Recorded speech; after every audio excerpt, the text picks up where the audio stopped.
Okay, as you all know, Paige brought up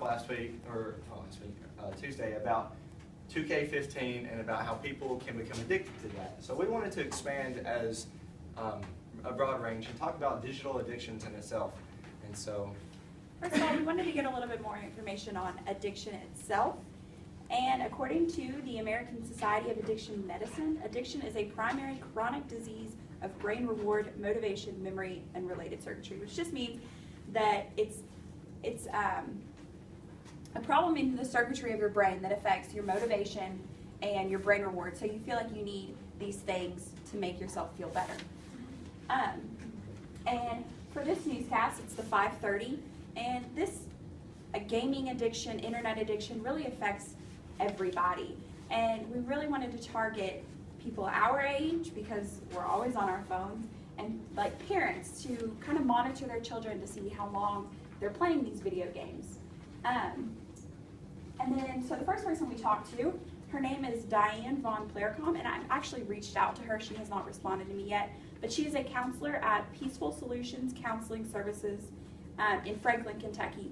And I just wanted to talk to her about addiction itself, how it's treated, if she's seeing a growing number in video game addiction and internet addiction that she's having to treat, and if that's something that she thinks will get worse in the future. And then I also talked to Ryan Shanebuckler. He is an actual Call of Duty competitive player. And I asked him what his definition of addiction was. And he said that it is something that you can't go on, or like whenever you have something that you can't go on without. And so then I asked him, well, would you consider gaming an addiction? And he said, yes, to a certain extent, that there are a few people that can't go without it. And then I asked him, would you place digital addiction in itself on the same platform as drug addiction, alcohol addiction, and such? And he said no, that the reason why he would not is because while digital addiction is harsh and people are really addicted to it, it's easy to become unaddicted as opposed to drugs and other stuff.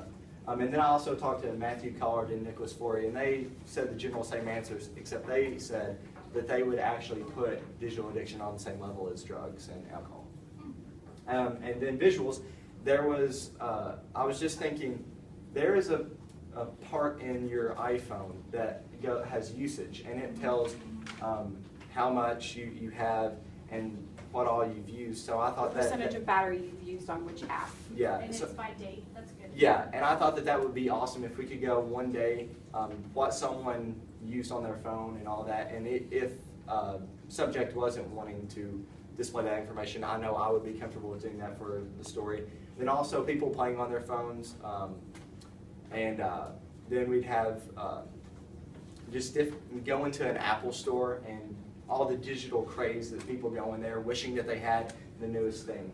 So shots such as that. And then for online, we wanted to do a poll of how many people actually use their iPhones, or how long people use their iPhones a day, and if they think addiction is an actual, gaming addiction, is an actual thing, if it's an actual mental disorder in their opinion. And we also wanted to link to some websites that addressed gaming addiction and internet addiction and some hotlines that are on there. And I just wanted to point out, I forgot to say earlier, that as of September 6th of this year, video game addiction is not considered a mental disorder. It is not classified as that right now. But they are looking at research into that. And not just putting stuff online, this story in itself has a bunch of advancements to produce other stories, like what classifies a mental disorder or an addiction. So a bunch of ways that you could go with this story. And we went really over time, I'm sorry.